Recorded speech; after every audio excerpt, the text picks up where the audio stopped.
baptême, c'est pas simplement... Les gens regardent simplement cet acte que quelqu'un qui a été plongé dans l'eau. Non, c'est pas simplement cet acte-là. Le baptême ne commence pas là. Le baptême commence par l'enseignement. Amen. Amen. Le baptême commence par l'enseignement. C'est là où je dis, frère, si tu as été enseigné et qu'on t'avait parlé, par exemple, de la Trinité, et qu'on t'avait enseigné que la femme doit enseigner, tout ça, ce n'est pas biblique. Même malgré que tu as été baptisé par cet enseignement, même si c'est au nom de Jésus-Christ, je te dis que devant Dieu, ça ne compte pas. Devant Dieu, le baptême qui compte, c'est l'enseignement que tu as suivi. Est-ce que vous comprenez? C'est cet enseignement-là qui t'amène jusque dans l'eau du baptême. Cet enseignement qui te convainc. Cet enseignement qui te démontre Dieu. Qui te montre Dieu. Après avoir entendu cet enseignement-là, c'est pourquoi je dis que le baptême, ce n'est pas simplement l'eau. Amen. Regardez. Les enfants d'Israël ont traversé la mer Rouge. La Bible dit qu'en traversant la mer Rouge, c'est l'image du baptême. Nous sommes d'accord.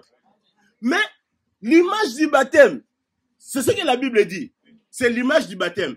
Mais remarquez que quand ils ont traversé la mer Rouge, ce n'est pas ça le début. Le début de toute chose, il fallait que l'agneau meure. Amen. Amen. Regarde, l'agneau meurt. Après la mort de l'agneau, deuxième étape, il faut que tu te retrouves dans la maison. Est-ce que vous comprenez? C'est après qu'ils sont sortis pour traverser la mer Rouge. Donc, ils n'ont pas traversé la mer Rouge simplement comme ça, non. Est-ce que vous avez compris? Voilà pourquoi nous vous disons, frère, si on t'avait enseigné, si tu as été là où on t'enseigne que non, tu vois, des choses qui sont contraires à la Bible, je ne prends pas des exemples, mais je te dis simplement des choses qui sont contraires à la Bible, des choses qui sont contraires à l'enseignement de Jésus-Christ, et que tu as été baptisé comme ça, sache que devant Dieu, ça ne compte pas. J'ai toujours aimé un frère qui disait, même si tu prêches 99,9 vérité, mais qu'il y a 0,1 de mensonge, frère, en ce moment-là, tout devient mensonge. Amen. Même la Bible dit que les mauvais compagnies corrompent les bonnes mœurs. Ça dit que quand tu mets l'orange pourri parmi les oranges qui sont en bon état, frère, tu crois que les oranges qui sont en bon état vont influencer l'orange pourri? Et que l'orange qui était pourri va devenir bon? Non. Au contraire, c'est l'orange pourri qui influence tous ces oranges-là. C'est ça le problème de l'enseignement. Amen. Amen. Que Dieu vous bénisse. Que Dieu vous bénisse. Amen. Frère, j'avais dit que le Seigneur insistait vraiment pour que je puisse reprendre l'enseignement sur l'Église comme assemblée de frères. Je me disais, Seigneur, pourquoi est-ce qu'il faut reprendre ça pendant qu'il y a beaucoup de choses à dire et qu'on n'a pas dit? Et parce que la manière dont on va parler maintenant, aujourd'hui et peut-être prochainement, ça va nous amener à tomber sur le véritable amour. Amen. Amen. Ça va nous amener là-bas. Parce qu'aujourd'hui, frère, il y a une confusion dans le monde. Il y a une confusion, écoutez-moi très bien l'église, il y a une confusion dans le monde, même parmi les gens qui se disent assemblée des saints. Il y a une confusion terrible. Il y a une confusion terrible, frère, et nous devons lever cet équivoque. Il faut que l'Église soit assise sur la parole de Dieu. Et non sur la connaissance humaine ou l'interprétation de l'homme. Or, l'importance, je dis que l'importance de ça va nous amener à parler de l'amour. Et c'est là où le Seigneur m'a conduit dans le livre des Corinthiens. J'aimerais que nous puissions lire ça. 1 Corinthiens, chapitre 13. À partir du premier verset. Assemblée des frères.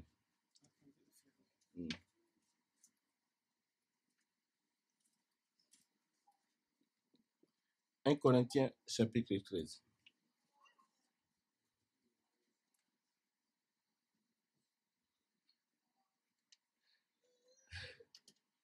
Il faudra qu'on explique aussi l'Assemblée des saints.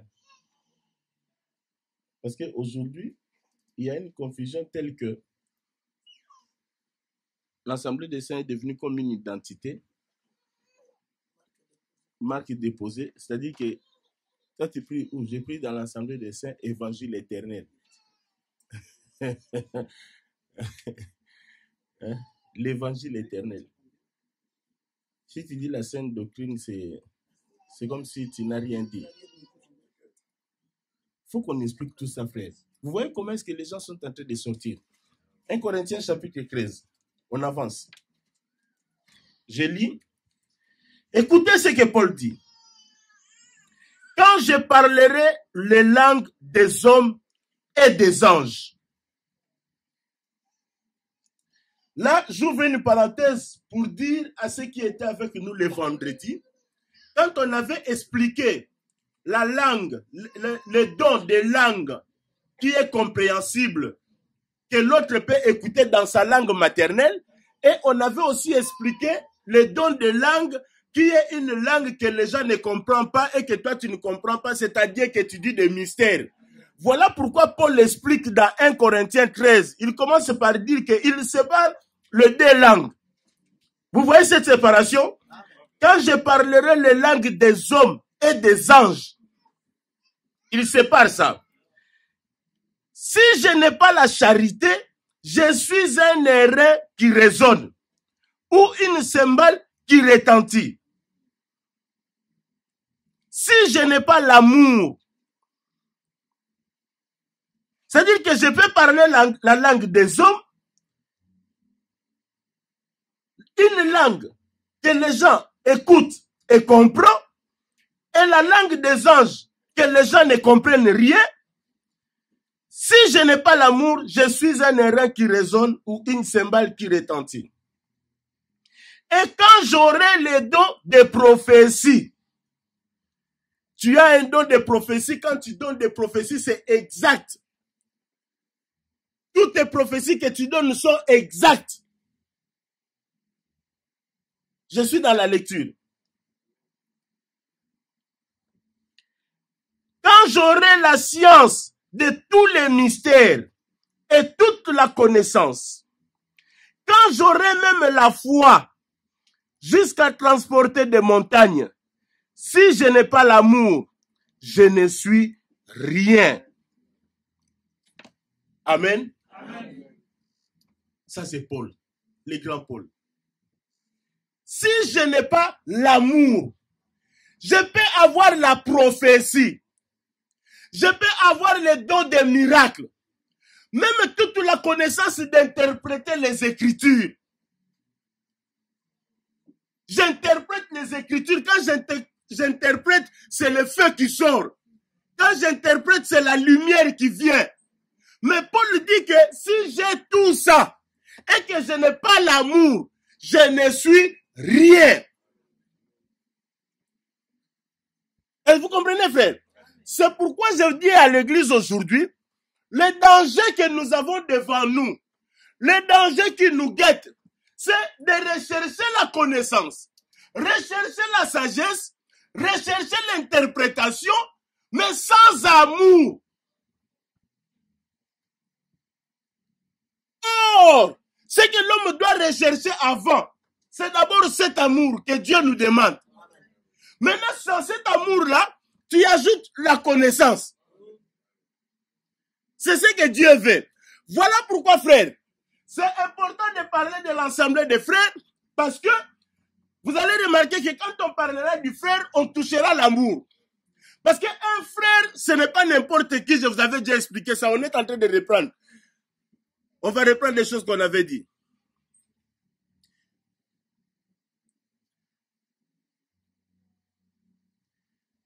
Un frère, ce n'est pas n'importe qui, frère. Je vous avais expliqué que quand on parle du frère, mes sœurs, ne voyez pas qu'on vous a mis à côté. Parce que vous êtes dans les frères. Vous comprenez?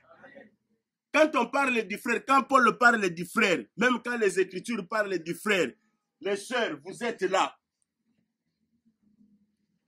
Amen. Amen. Voilà, merci beaucoup ma sœur. Donc les sœurs, vous n'êtes pas ignorées, Dieu vous connaît. Amen. Et l'apôtre vous connaît. Amen. Donc, quand on parle de l'ensemble des frères, aujourd'hui la confusion est dans le monde à tel point que tout c'est lui qui a la Bible entre les mains. C'est important, frère. Suivez-moi très bien.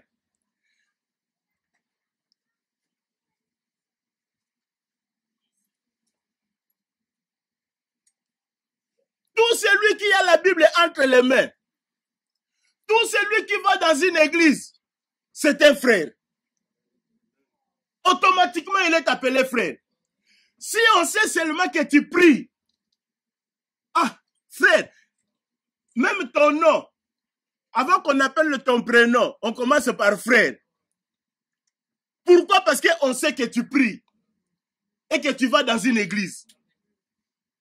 Aujourd'hui, surtout, si tu rencontres quelqu'un et tu lui dis, je suis dans l'assemblée des saints, et que lui aussi il est dans l'assemblée des saints. Ah, mon frère! Pourquoi? Parce qu'il est dans l'assemblée des saints, et que surtout s'il te dit que j'écoute aussi l'évangile éternel comme toi. L'évangile éternel est devenu une identité. Toi aussi tu écoutes l'évangile éternel. Ah, moi aussi, tu es mon frère. Parce que tu écoutes l'évangile éternel. C'est faux, frère. Ce n'est pas ce que Paul dit. Parce que Paul nous explique qui est un frère. Pour que je dise que tu es mon frère. Ce n'est pas parce que nous écoutons l'évangile éternel ensemble. Aujourd'hui, les gens sont tellement dans la confusion que quand tu dis que je suis dans l'évangile de Jésus-Christ, il te dit non, frère. Il faut dire évangile éternel. Si tu dis je suis dans l'évangile de grâce, oh non, frère. Notre évangile, c'est l'évangile éternel. Frère, vous voyez comment les gens sont dans la confusion. Vous refusez même les écrits pendant que vous réclamez vous-même les gens qui respectent les Écritures. Ça, c'est la confusion. Parce que Paul ne s'est pas gêné pour appeler cet évangile la saine doctrine. Maintenant, quand moi j'appelle ça la saine doctrine, que je suis dans la saine doctrine, pour toi, je ne suis pas dans les vrais. Parce que pour être dans les vrais, il faut dire évangile éternel. Ça vient d'où ça, frère? Ça vient d'où? Ça vient d'où? Mon frère, ce n'est pas parce qu'on est dans l'assemblée des saints ensemble. Mon frère, ce n'est pas parce que tu dis des mystères. Tu expliques les crocodiles. C'est bien. J'aime les crocodiles moi aussi. J'aime l'explication des crocodiles. Mais tu n'es pas mon frère parce que simplement tu as parlé des crocodiles. D'abord, il faut commencer par définir un frère. Selon les Écritures, qui est un frère? Est-ce que tu es frère parce que tu as la Bible? Est-ce que tu es frère parce que tu vas dans l'assemblée des saints? Ou tu es frère parce que tu pries ensemble? C'est quand on connaît l'explication de qui est un frère, c'est en ce moment-là que je peux dire que celui-ci est mon frère. Je parle de l'explication du frère selon la pensée de Dieu. Pas selon la pensée humaine. Pas selon la pensée des hommes.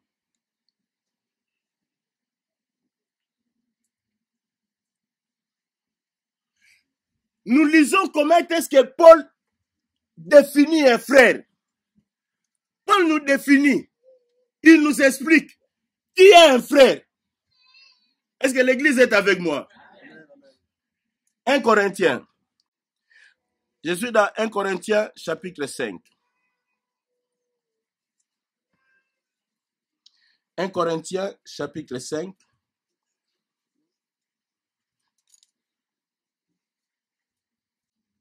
Je vous ai, à partir du verset 9.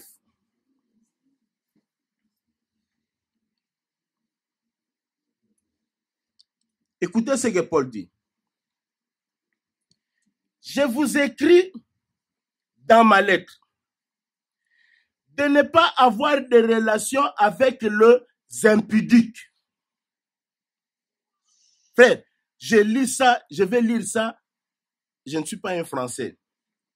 Mais je vais lire ça vraiment en insistant sur les mots qui sont importants. 1 Corinthiens chapitre 5. J'ai dit 1 Corinthiens chapitre 5, verset 9. À partir du verset 9. Tout le monde est là? Frère Josué n'a pas encore trouvé. D'accord. Je vous écris dans ma lettre de ne pas avoir de relation avec les impudiques. Non pas d'une manière absolue avec les impudiques de ce monde, ou avec les cupides et les ravisseurs, ou avec les idolâtres. Autrement, il vous faudrait sortir du monde.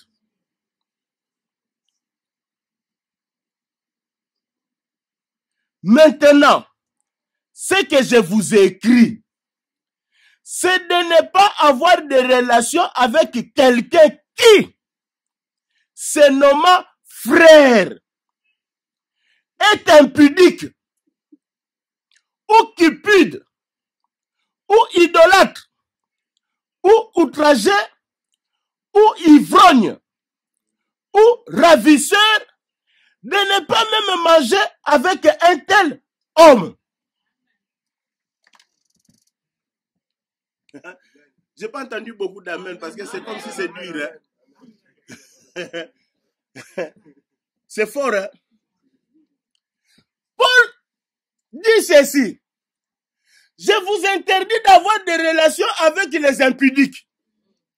Mais il précise. Écoutez la précision de Paul. J'aime ça, frère. Il dit, je ne vous interdis pas d'avoir les relations avec les impudiques de ce monde. C'est-à-dire, quelqu'un qui est païen, qui ne connaît pas Dieu, il ne se dit pas qu'il est frère. Il est dans le monde, mais il est impudique. Paul ne m'interdit pas d'avoir une relation avec un tel homme. Pourquoi? Parce que je peux le sauver, je peux l'exhorter, je peux lui évangéliser. Est-ce que vous comprenez ça? Mais Paul est clair. Il dit ceci. Je vous interdis d'avoir des relations avec quelqu'un, n'importe qui, se nommant frère. C'est là où vous comprenez l'importance des frères. Frère, aujourd'hui on prend ça à la légère. Hein, mon frère, mon frère, mon frère. On prend ça à la légère. Mais Paul nous montre l'importance des frères. Est-ce que l'église est avec moi? Si tu acceptes qu'on t'appelle frère ou sœur, sache que c'est une responsabilité. C'est un nom qui fait de toi un homme différent. C'est un nom qui fait de toi un homme différent. Voilà pourquoi Paul le précise. Il dit ceci. N'ayez pas de relation avec quelqu'un qui se nomma frère. C'est-à-dire, même si tu te nommes frère de l'évangile éternel, mais tu es impudique. Pour Paul, il me dit de ne pas avoir de relation avec toi. Tu es frère, mais cupide, assoiffé d'argent. Beaucoup de prédicateurs sont comme ça aujourd'hui. À cause de l'argent, ils ont même déformé l'évangile. À cause de l'argent, les gens ont introduit des doctrines qui n'ont rien à voir avec Dieu. Pourquoi? Parce qu'ils veulent de l'argent. Frère, la bénédiction de Dieu, on n'a pas besoin de manipuler les fidèles pour avoir l'argent. Dieu nous bénit d'une manière ou d'une autre. Voilà pourquoi j'ai dit, si tu ne donnes pas aux serviteurs, on ne viendra pas t'inquiéter, frère. Ce n'est pas avec nous que tu as des problèmes, mais c'est avec Dieu. Maintenant, crée des problèmes avec Dieu. Est-ce que vous comprenez ça? On ne viendra pas, frère. On ne va même pas changer l'évangile pour vous faire sortir l'argent. Si tu veux donner gloire à Dieu, si tu ne veux pas, nous on dit gloire à Dieu. On dit gloire à Dieu. Mais sache que toi-même, tu as des problèmes avec Dieu. Est-ce que vous comprenez ça? Toi-même, tu as des problèmes avec Dieu. Même des frères aujourd'hui, à cause de la cupidité. Frère, est-ce que réellement Dieu a dit qu'on donne la dîme? Il est cupide. À cause de la cupidité, parce qu'il ne veut pas donner. Frère, d'ailleurs, la dîme, c'est l'Ancien Testament, non? Hein? Vous nous ramenez toujours dans l'Ancien Testament. Aujourd'hui, nous sommes dans le nouveau. L'alliance a changé, frère. Hein? Pourquoi nous parler tous? Tu te nommes frère. Et quand il pose la question comme ça, ce n'est pas pour savoir. Oh, frère, d'ailleurs, bon, de toutes les façons, aujourd'hui, si on doit donner la dîme, est-ce qu'on doit encore écrire les noms? Est-ce qu'il faut les mettre dans l'enveloppe ou non? Bon, est-ce qu'il faut donner ça à l'homme de Dieu ou dans les paniers? Ah non, frère. Non. Tout ça parce que c'est un cupide. Il ne veut pas partager. Il ne veut pas partager. Ça sont des raisons qu'il est en train de prendre. Il ne veut pas partager parce que dans son cœur, là, pour donner, c'est lourd. Tellement que c'est lourd, il cherche des échappatoires. Et tu te nommes frère.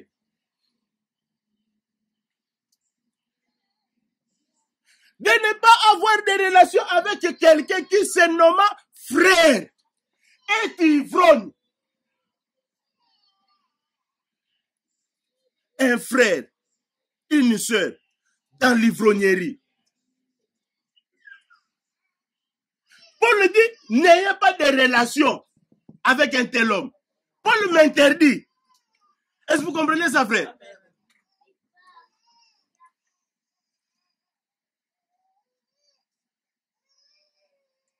Quelqu'un qui se nomme frère, mais il est outragé. Outragé, ça s'apparente avec la violence. Hein? C'est ça, non? Pour ceux qui maîtrisent bien le français, c'est ça en fait. Outragé. Oh, mais dites-moi non. Un frère violent, un frère qui cherche le scandale. Un frère qui cherche le scandale. Parce qu'il y a des gens comme ça. Parce qu'en fait, il y a des gens, quand vous êtes calme, quand il y a la paix, il n'est pas content. Il n'est pas content. Lui, il n'est pas content. Il n'est pas content. Lui, c'est... Frère, tu as entendu. Qui t'a dit? Ah non, frère, je ne vais pas citer les noms. Hypocrite. Hypocrite. Tu vois bien que ce que tu dis même, ce n'est pas vrai. Parce que si c'était vrai, pourquoi tu caches le nom du frère? C'est lui qui t'a dit des choses. en tant qu'enfant de Dieu, même les gens du monde, qu'est-ce qu'ils disent? Que le linge sale se lave en famille, non? Quelqu'un qui t'a dit des choses et qui tu n'es pas d'accord, va voir ton frère, tu lui dis, tel m'a dit. Bon frère, viens, toi tu m'as dit ça. On arrange ça en famille. Mais quand toi tu commences à, frère, j'ai entendu. T'as entendu, mais qui t'a dit? Oh non, frère, l'amour couvre une multitude. Ah! L'amour couvre une multitude parce que là maintenant tu es devant un fait accompli, tu vois. Tu commences à chercher des versets pour te couvrir. C'est ce que Adam a fait. Vous savez ce que Adam a fait? Quand il s'est retrouvé nu et qu'il a vu qu'il était nu, qu'est-ce qu'il a fait? La Bible dit qu'il est parti prendre des feuilles pour se couvrir. Mais je te dis, tu te couvres avec des feuilles, il n'y a pas de problème. Le soleil va venir. Quand le soleil va venir, ces feuilles-là seront secs. Ta nudité sera à nu. Et vous comprenez ça, frère?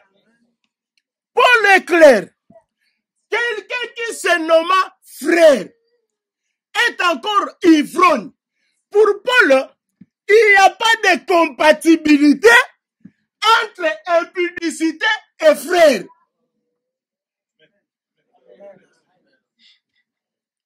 Pour Paul, il n'y a pas de compatibilité entre cupidité et frère. Il n'y a pas de compatibilité. C'est-à-dire que tu ne peux pas être frère cupide. Ou tu es frère, ou tu es cupide. Ou tu es frère, ou tu es adultère. Ou tu es frère, ou tu es ivrogne. Est-ce que l'église entend ce que je dis? Tu ne peux pas être frère ivrogne.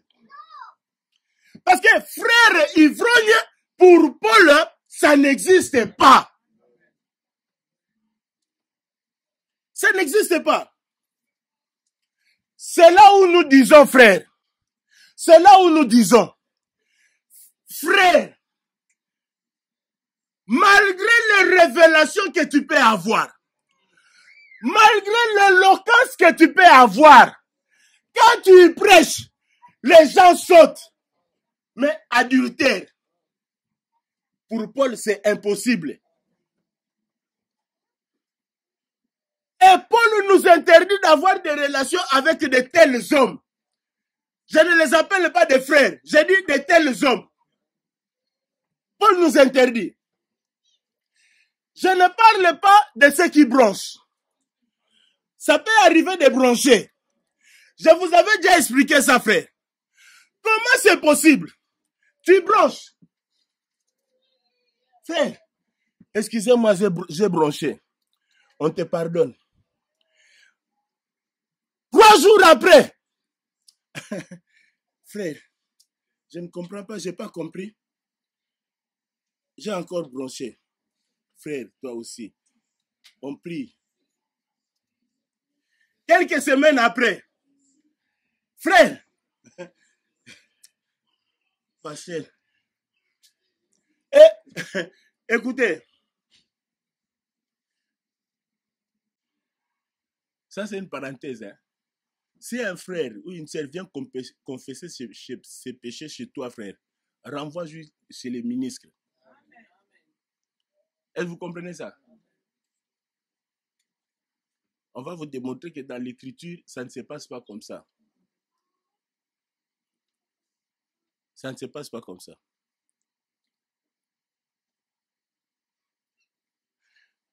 Paul nous explique qui est un frère.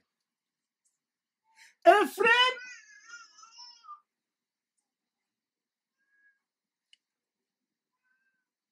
c'est un olivier sauvage. Un frère, c'est un olivier sauvage. Un olivier sauvage. Regardez, frère. Vous savez que le temple, Salomon a construit le temple avec plusieurs arbres. Il y avait plusieurs sortes d'arbres. Je ne prends pas les autres arbres. Je prends seulement l'olivier sauvage. Je dis qu'un frère, c'est un olivier sauvage. Parce que la Bible nous compare à des arbres. Les hommes, la Bible compare les hommes à des arbres. Oh, vous êtes d'accord avec moi? Psaume, qu'est-ce que Psaume 1 dit? Psaume 1. Psaume 1. Regarde Psaume 1. Regarde ce que Psaume 1 dit.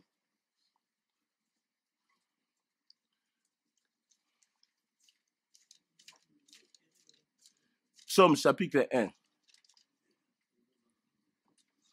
Psaume chapitre 1.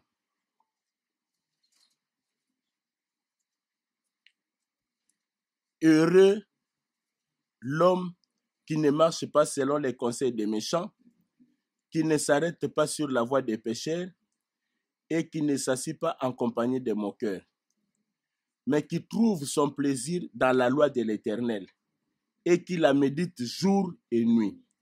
Il est comme un arbre.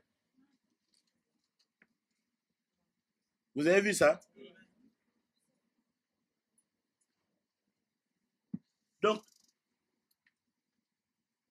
Psaume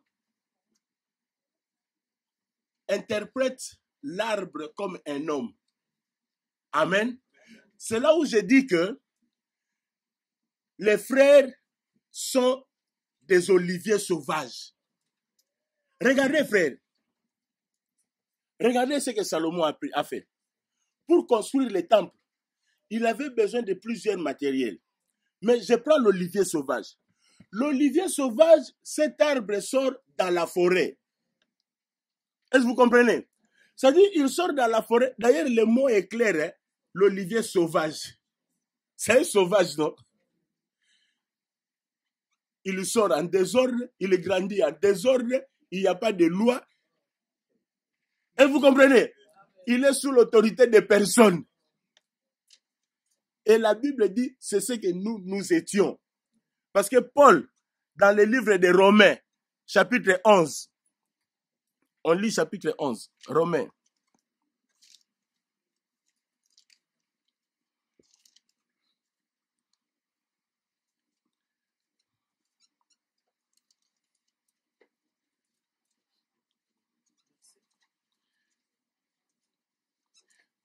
Romains chapitre 1,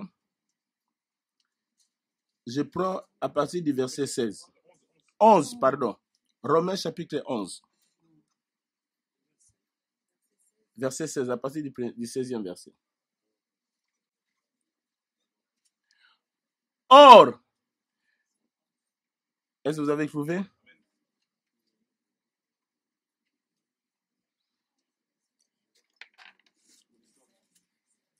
Vous avez trouvé? Bon, on lit. Or, si les prémices sont saintes, la masse l'est aussi. Et si la racine est sainte, les branches le sont aussi. Mais si quelques-unes des branches qui ont été retranchées, et si toi qui étais un olivier sauvage, tu as été hanté à leur place et rendu participant de la racine et de la graisse de l'olivier, ne te glorifie pas aux dépens de ces branches. Si tu te glorifies, sache que ce n'est pas toi qui portes la racine, mais que c'est la racine qui te porte. Amen. Mais regardez le verset 16. Si les prémices sont saintes, la masse l'est aussi. Et si la racine est sainte, les branches le sont aussi. C'est-à-dire quoi? Le problème, hein, c'est la racine. Or, quand on parle de racine, véritable racine, c'est Jésus-Christ. C'est lui les prémices, c'est lui cette racine. Maintenant, si la racine est sainte, comment est-ce que toi, un olivier sauvage, tu es branché à cette racine qui est sainte? Comment est-ce que tu ne deviens pas saint? Explique-moi, frère. Parce que l'olivier sauvage, quand Salomon a bâti les temples, quand il a construit les temples, la Bible dit qu'il a pris les arbres de l'olivier sauvage. Vous savez ce qu'il a fait de ces arbres, frère? Ces arbres d'ailleurs, d'abord, qui étaient dans la forêt, sans loi, sans autorité, dans le désordre, des véritables sauvages. Est-ce que vous comprenez ça? Maintenant, Salomon prend ces arbres Il amène ces arbres dans le temple. Quand ils arrivent dans le temple, avant même qu'ils arrivent dans le temple, ces arbres ont été travaillés, frère. Ils ont été travaillés. Maintenant, quand on les met dans le temple, la Bible dit que Salomon les a couverts de l'or. Vous voyez ça? C'est-à-dire, quand tu regardes cet olivier sauvage, couvert de l'or, tu ne verras plus l'olivier sauvage, mais tu verras de l'or. Parce qu'il est couvert par l'or. Oh, c'est ce que la Bible dit, un roi. Le livre de rois. Un roi chapitre 6.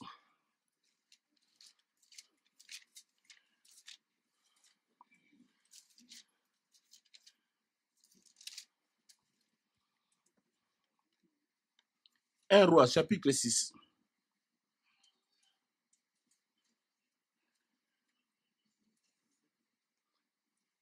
Verset 22. On commence à partir du verset 22.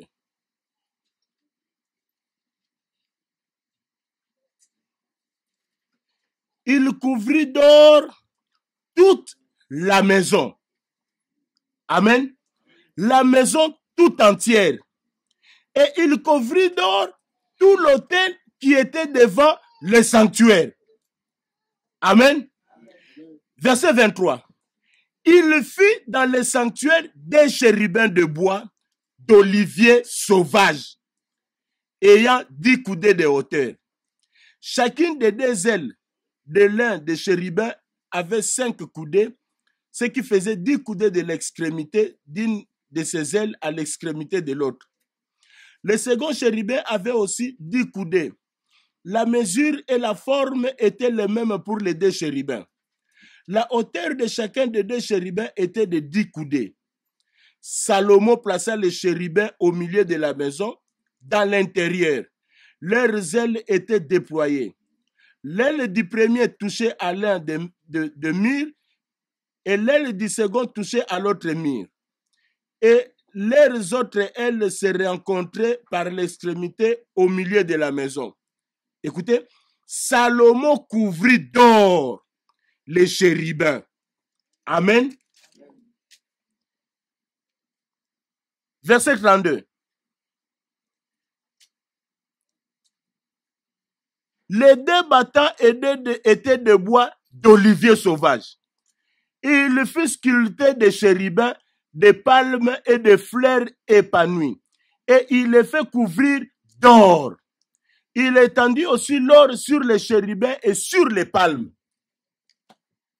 Frère, on est allé dans ce verset simplement pour vous faire voir que l'olivier sauvage qu'on a pris dans la forêt pour qu'il se retrouve dans le temple, cet olivier sauvage a été travaillé. Est-ce que l'église est avec moi? Cet olivier sauvage a été travaillé. Après avoir été travaillé, Salomon l'a couvert de l'or. Maintenant, quand tu regardes cet olivier sauvage, tu ne peux plus reconnaître cet olivier sauvage, frère. Tu ne peux plus le reconnaître. Est-ce que l'église est avec moi? C'est-à-dire que, tant que je suis dans le monde, je suis cupide, je suis ivrogne. Quand je viens en Christ, je change de nom. On m'appelle frère.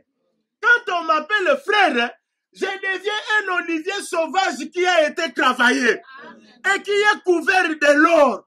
Quand les gens me regardent, quand on parle de l'or, on parle de la gloire. Quand on parle de la gloire, on parle de Dieu. C'est-à-dire, cet olivier sauvage qui a été pris dans la forêt, sans loi. Parce que dans la forêt, il n'y a pas de loi. Dans la forêt, frère, c'est la loi du plus fort. Chacun pour soi. La jungle, dans la forêt, nous étions là-bas. Est-ce que vous comprenez? Nous étions là-bas. C'est là où nous disons, frère, moi ça m'étonne. Ça m'étonne aujourd'hui dans l'église que nous ayons des prédicateurs qui sont devenus des prédicateurs sans être des frères. Oh.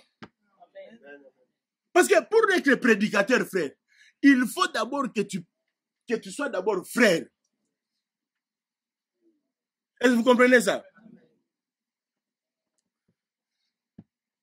J'aime cet homme de Dieu qui disait, il dit, frère, même si vous ne voulez pas reconnaître que Dieu m'a appelé, vous niez mon ministère. Mais au moins, personne ne niera que je suis un enfant de Dieu. Personne ne me contestera là-dessus. Pourquoi? Pourquoi? Parce que ses œuvres parlaient. C'est le docteur Mukanda. Je l'aime trop, cet homme. Ses œuvres parlent. Est-ce que vous comprenez ça, frère? C'est-à-dire que un frère, c'est là où nous disons, frère, que sommes nous compare à des arbres. Amen. Mais qu'est-ce que Jésus dit? Jésus dit que on reconnaîtra l'arbre par... Voilà. Maintenant, si toi tu es frère, c'est-à-dire arbre, l'arbre qu'on appelle frère, il faut que les fruits, c'est là où je vous disais que, c'est là où on avait abordé le 1 Corinthiens 13. Vous vous rappelez de ce verset qu'on a lu au début? Parce que je vous avais dit qu'on va tomber là-dessus. Il faut que les fruits nous démontrent que tu es réellement frère. Est-ce que l'église est avec moi? Les fruits doivent nous prouver. Tu n'as frère. Écoutez, même si tu parles et qu'il y a des éclairs qui sortent parce que tu as très bien prêché. Ah frère, quand tu as prêché, ah là là là là là là là, j'ai été vraiment séduit. Merci frère, que Dieu te bénisse. On attend les fruits. Ce sont tes fruits qu'on vérifiera. Même si, voilà pourquoi frère, je vous dis, hein, même s'il est dans l'assemblée des saints, il se dit assemblée des saints, évangile éternel, mais impudique, sortez. Sortez de cette église, frère. Parce qu'aujourd'hui, il y a des assemblées de saints et de non. Oh Seigneur. C'est ça le problème. Assemblée des saints, mais de non.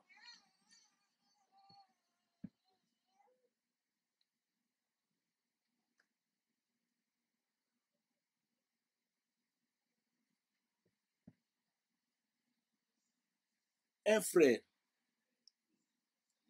qu'on appelle frère. Je vais bientôt finir. Je vais finir.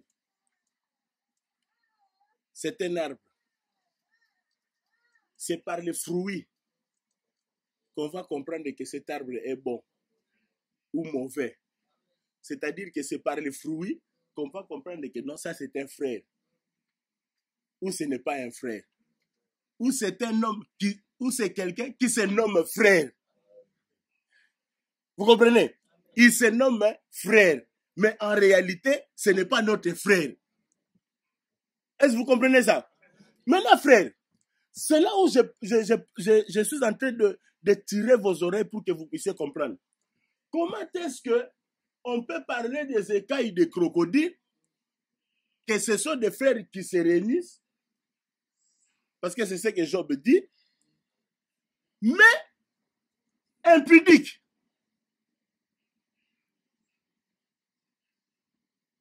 Non, non, frère. Je ne pense pas que dans les écailles de crocodile, comme des frères qui se rassemblent, je ne pense pas, frère, qu'il y a des frères impudiques. Non. Il ne peut pas y avoir. Est-ce que vous comprenez ça?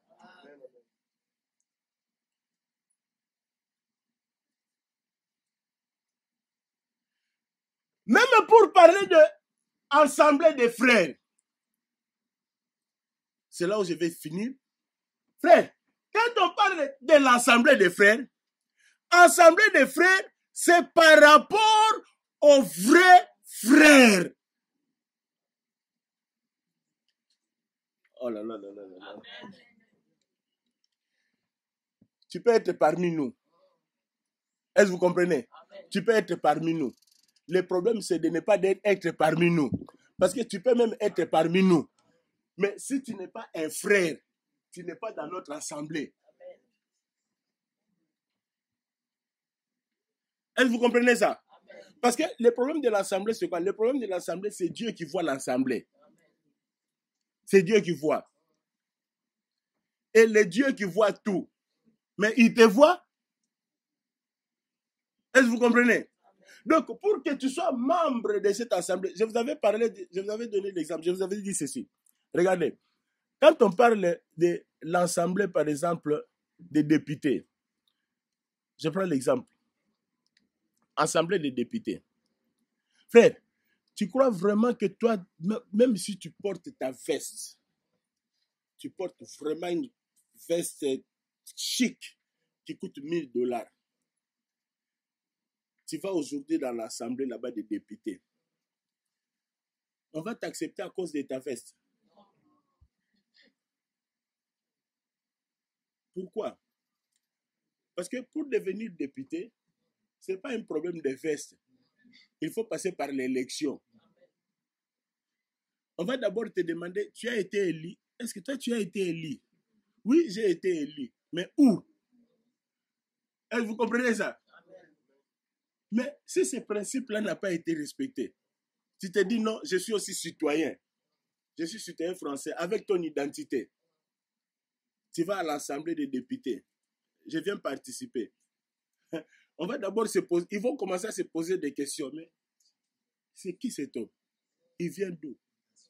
Est-ce que vous comprenez ça? Tu ne peux pas entrer dans cette assemblée si tu n'as pas respecté les règles pour participer dans cette assemblée. Est-ce que vous comprenez ça? De la même manière, quand nous parlons de l'assemblée des frères, tu ne peux pas faire partie de cette assemblée des frères si tu n'as pas respecté les règles pour devenir frère. Est-ce que c'est clair? On ne devient pas frère parce qu'on vient dans l'église assemblée des saints.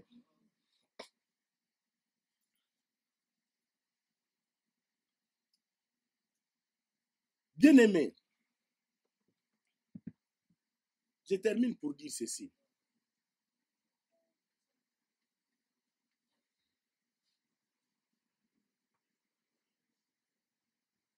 Quand on devient frère, que tu le veuilles ou non, ça se voit. Amen. Les gens qui sont avec toi, ils vont voir. Ça ne se cache pas. Amen.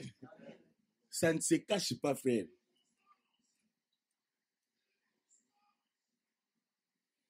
Si tu es cupide, ça, je suis dans l'exhortation. Je suis dans l'exhortation pour finir. Si tu es cupide, même si tu te caches, même si tu te caches, tu dis non, on ne va pas me découvrir. Que tu le veuilles ou non, on te découvrira. Est-ce que vous comprenez? Tu es ivrogne, tu te caches, on te découvrira. Adultère ou impudique, tu te caches, on te découvrira, frère. On te découvrira. Paul est clair. Il ne nous interdit pas d'avoir des relations avec les impudiques de ce monde, mais avec des gens qui se nomment frères. Est-ce que vous avez compris? Maintenant, je précise pour dire ceci. Quand on parle de frères, on parle parce que pour devenir frère, ce n'est pas parce que tu es venu dans l'église que tu deviens frère. Est-ce que vous comprenez? Maintenant, si je rencontre un tel homme, je sais que ce frère-là, il n'a pas pris l'engagement comme notre sœur Philomène ou notre frère Kevin. Il n'a pas encore pris cet engagement. Est-ce que vous comprenez? C'est que s'il n'a pas encore pris cet engagement, c'est qu'il n'a pas encore compris. Comme il n'a pas encore compris, si je le vois, frère, en train de fumer, je le vois dans l'ivrognerie, je le vois dans l'adultère.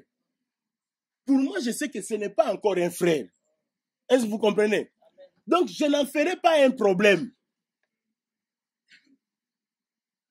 Est-ce que l'Église comprend ce que je veux dire? Donc, si tu rencontres quelqu'un qui vient avec nous, qui prie avec nous, tu le vois par exemple dans l'adultère, ou tu le vois en train de voir dans l'ivrognerie, il faut d'abord se poser la question, est-ce qu'il est déjà devenu notre frère? Parce que s'il n'est pas encore devenu notre frère, il ne faut pas en faire un problème.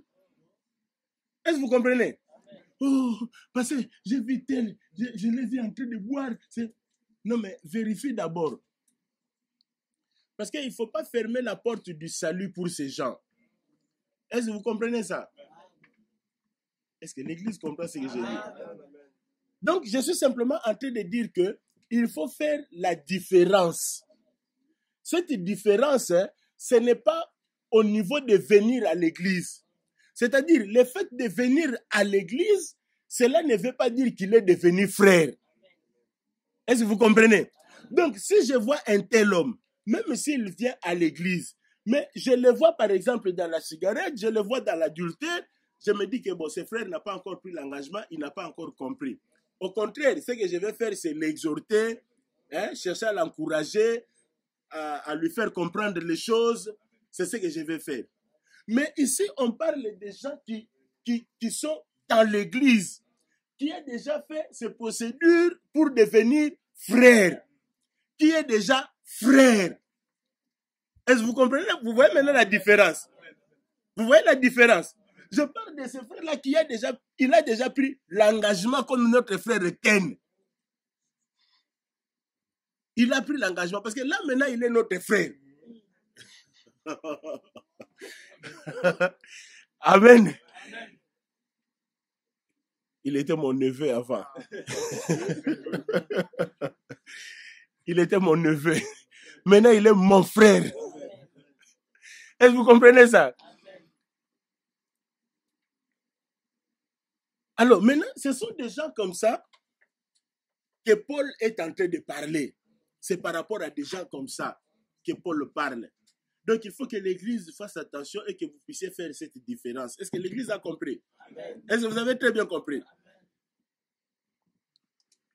Que Dieu nous fasse grâce. Amen. Amen. Nous allons prier.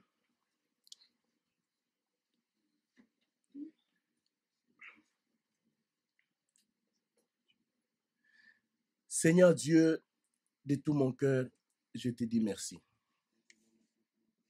Je te dis merci, Seigneur, pour ce moment que tu nous as donné de partager ta parole. Dieu d'amour, Dieu de bonté, de miséricorde, que cet évangile soit encore une fois.